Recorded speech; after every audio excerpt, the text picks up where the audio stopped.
Hey, Tim Kerley here with step 3 in the home buying process.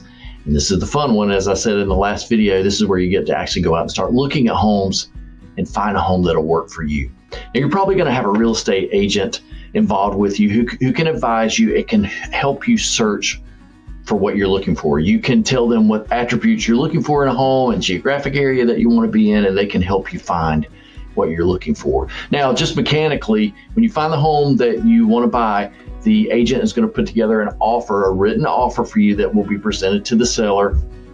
The seller can accept the offer or they could counter offer, and there could be some negotiation there. But once all parties agree on terms of the offer, including the purchase price, then you're going to sign a purchase. In North Carolina, it's called an offer to purchase and contract.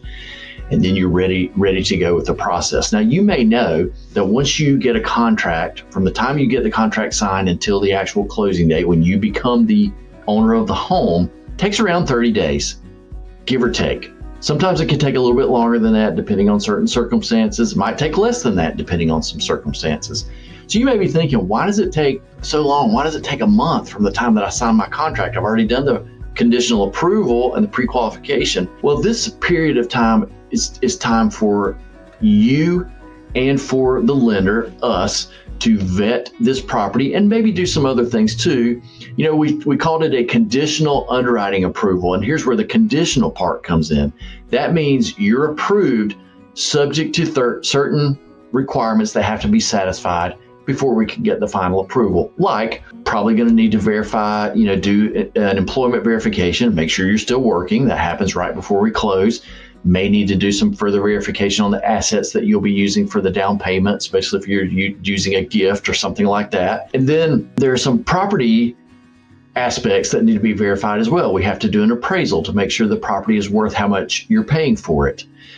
There has to be a title search done to make sure that there is clear title on the property and title insurance, and then you're going to need to get homeowners insurance. Now, you're also going to want to do some things to vet this property. You're probably going to want to get a home inspection. You are probably going to want to get a termite inspection. If the property has other systems like a well or a septic tank, you may want to have those inspected by a professional as well. You want to make sure that the property is free of any issues, or at least if there are any issues, that you're aware of that before you go to closing. So once all these things are done, and also homeowners insurance, I think I mentioned that, but that's one of the things that you're going to need to do on your end, is you get to shop around and you can choose any homeowners insurance agent or company that you want to, but you're going to need to secure homeowners insurance or hazard insurance on the property as well.